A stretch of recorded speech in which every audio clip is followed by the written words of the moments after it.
Hello there. Hope you are doing well. So here we have another question from the same passage.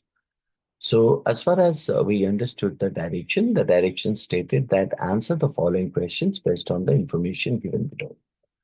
So as far as we understood the passage, let's look at the question. The question stated that which of the following statements would the author most likely agree with regarding the future of brain research, right?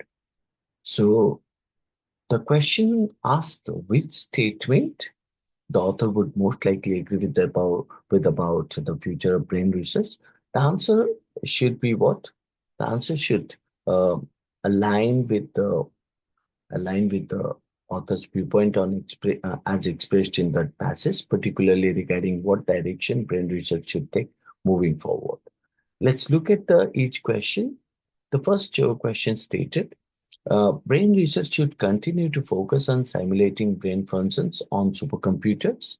So, um, future brain research should keep focusing on computer simulation, right?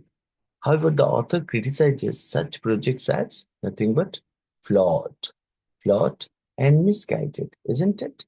Misguided, implying that this is not the approach to take in the future, isn't it?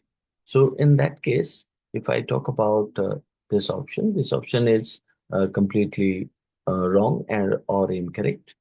Now, look at the second option. Understanding the brain requires discontinuing the IP metaphor, or you can say that information processing metaphor, and exploring new methodology. So, we can consider that understanding the brain, because the question stated which of the following statement would the author most likely agree, right, regarding the future brain research.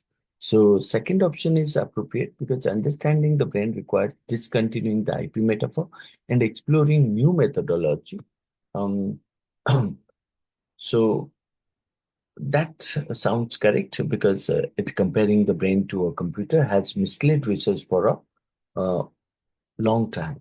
The author advocates for new methods and approaches that rely, do not rely on this outdated metaphor, making this the most likely statement the author would agree with, isn't it? So we can consider option two would be the correct answer.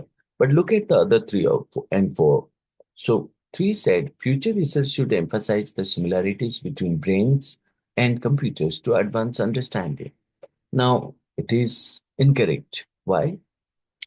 Because the author is explicitly against comparing the brain to a computer, as it has led to a you can say that misconception and ineffective research approach. So in that case, three cannot be taken. So four, the uniqueness of each brain makes comprehensive understanding virtually impossible. While it reflects part of the author's discussion, isn't it? Uniqueness of each brain makes comprehensive understanding virtually impossible. So part of the author's discussion on the challenges of brain research, right? It doesn't provide a forward-looking solution. The author is focused what? Focused on finding new approach rather than stating that understanding is impossible or not, right? So, in that case, we can consider option two would be correct. Now, one contradicts the author's critique of simulating the brain on computer. So, three that argues against the comparison between brains and computers. Four that mentions the difficulty of understanding the brain but doesn't suggest a way forward, which the question implies is needed, isn't it? Therefore, we consider the best answer is option two. Understanding the brain requires abandoning the IP metaphor and exploring new methodology, isn't it? So, because that's what the author criticizes the current approach to brain research, particularly the reliance on the IP metaphor, and suggests that new methods are needed, isn't it? Hence, the answer should be option two. Hope you understood this. That's all.